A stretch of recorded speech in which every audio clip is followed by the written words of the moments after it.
hordes of people huddled over their possessions, which consisted of old pillows with feathers and the few pieces of silverware tucked in there and stuff like that, the candlesticks, and sleeping on the deck with one another, next to one another, to keep oneself warm. It took weeks and weeks and weeks. It took ages. When I crossed the ocean, I never saw such waves in my life. I never knew an ocean existed.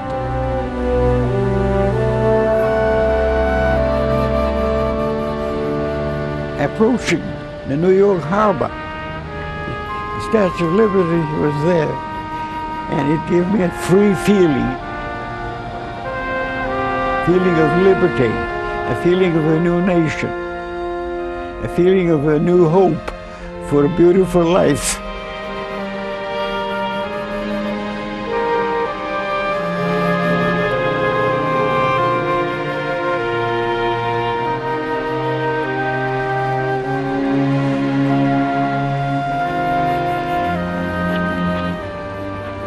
There's something wonderful about being an immigrant. There's something so deliciously naive and happy about being an immigrant who has escaped from something. My father would say from time to time, no matter how bad things were, at least we're free.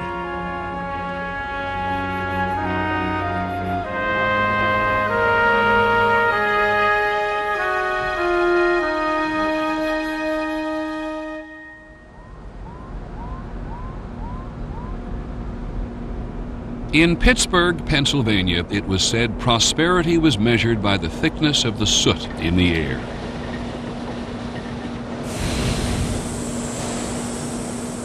Oh man, whatever them furnaces let loose, the whole sky was full of red dust. Full of red dust. If you had your wash out, you had your laundry out, it was too bad. You had to run outside and pull that laundry in because it would be covered in red dust.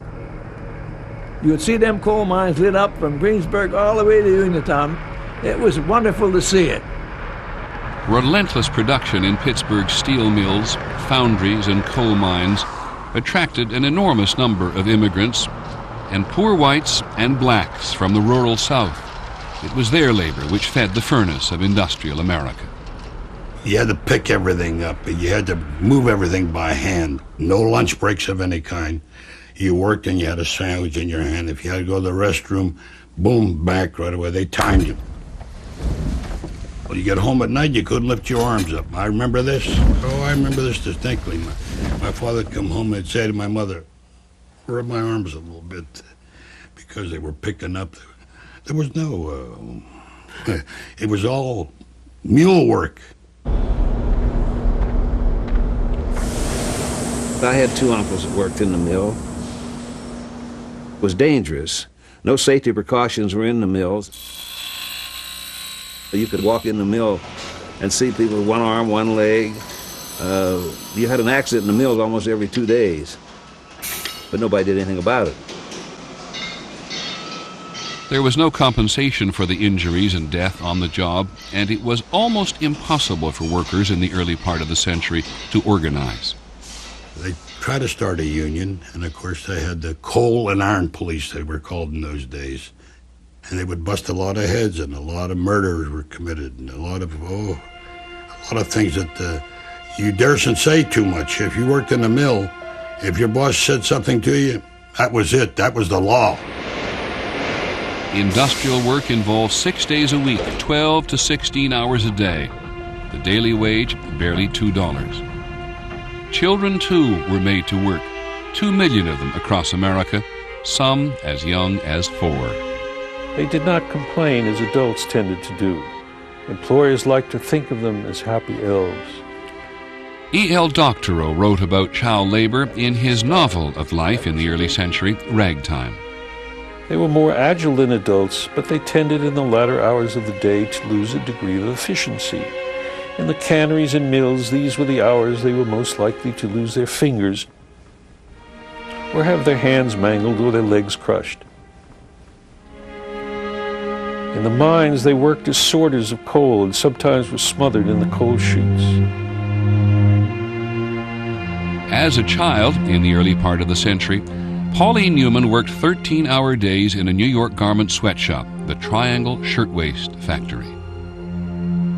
We had a corner on the floor that resembled a kindergarten. You were not allowed to sing. We weren't allowed to talk to each other. The door was locked to keep us in. The locked doors would prove to be fatal. On March the 25th, 1911, fire broke out at the factory. With an exit door locked on the 9th floor, many workers jumped to their death.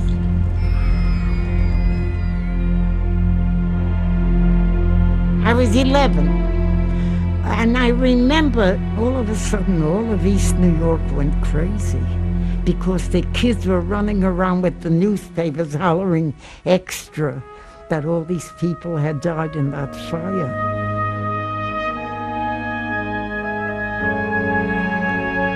146 workers died. There were no sprinklers inside the factory then. There had never been a fire drill. The tragedy outraged a public that had become increasingly aware of both the underside of a prosperous nation and the need for reform. The great reform movement of this period is called progressivism. It's a belief in progress. It's a belief that we can make things better, that you can have a more just, more democratic society. At the vanguard of social reform in this particular period were progressive women concerned about their own inferior status. When I was a girl, a woman didn't have rights to custody of their children. They didn't have the right to own property. A woman teacher didn't have the right to marry. She didn't have a right to live alone. She had to board with a family. And if she started dating or she went out at night, she was fired. For progressives such as Frances Garrison Villard, suffrage, the vote for women, was the key to emancipation. Grandmother was a very strong militant suffragette.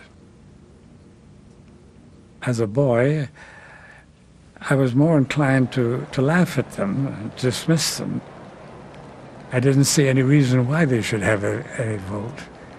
I would say I believe that it's still a man's world, and it would continue so for some time to come. Some suffragettes were mounting a violent campaign. In Britain, one of them was willing to die for the cause. In June of 1913, Emily Davison threw herself in front of the King's horse at the popular Epsom Derby.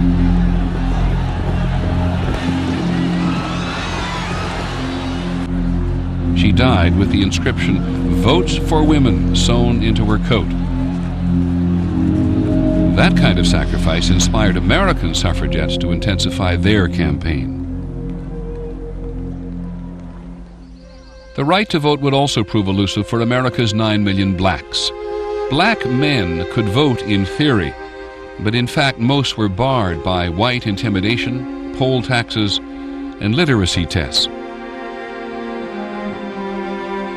85% of black Americans lived in poverty in the southern United States, segregated from whites by so-called Jim Crow laws, laws upheld by the Supreme Court that all but wiped out the freedom and equality once promised by emancipation.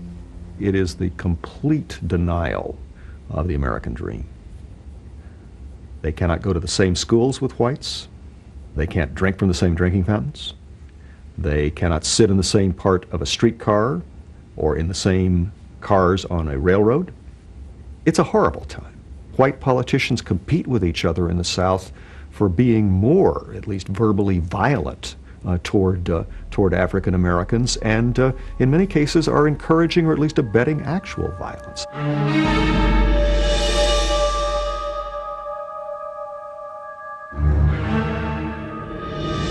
They were lynching blacks for hardly a week. There's 2 or 3 blacks didn't get lynched or burned at the stake.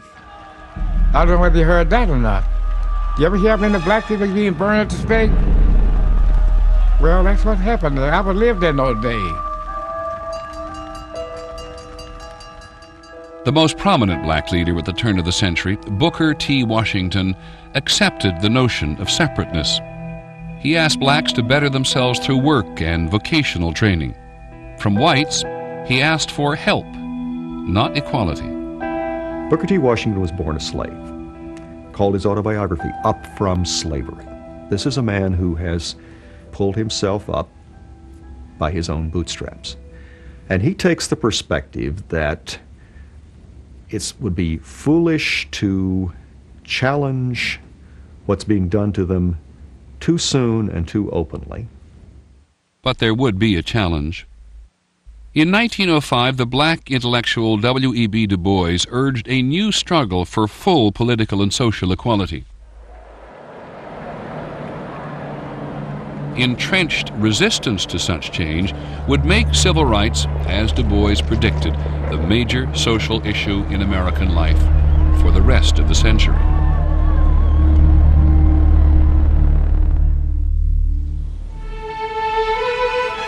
At the turn of the century, there were 76 million people in America. The majority of them lived on farms or in small towns, where they relied on gaslight and horsepower.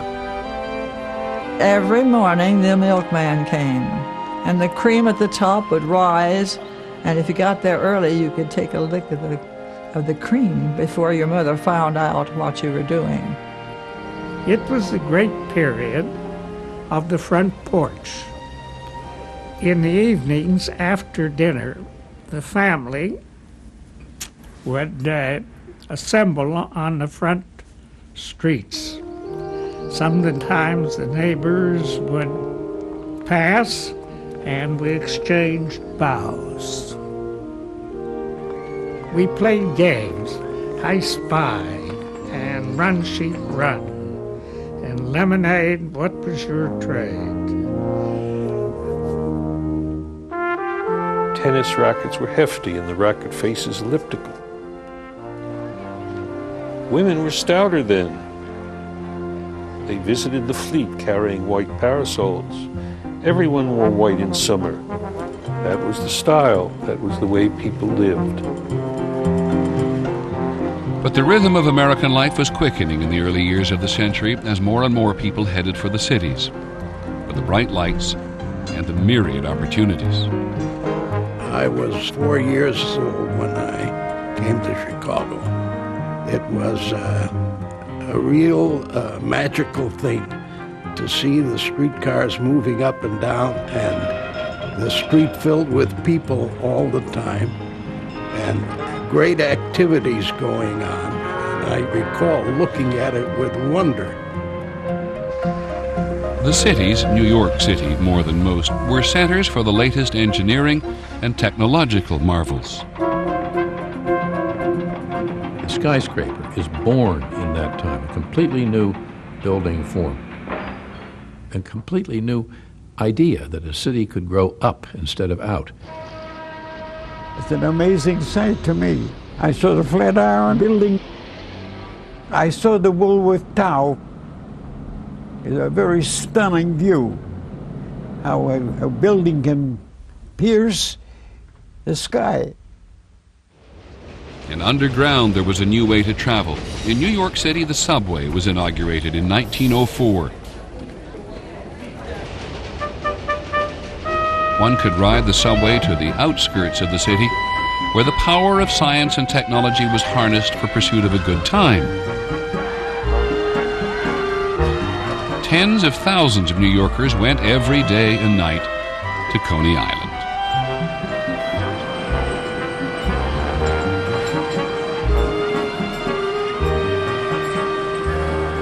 When I came there, my brothers immediately treated me to a hot dog, Nathan's. I dove right into the water and tasted all over me the salt of the sea. I was baptized by nature. There was a kind of freedom that I never dreamt that I could have. That sense of freedom was also spread by the availability of ideas. In the early part of the century, some 9,000 public libraries in the country dispensed information freely and democratically. One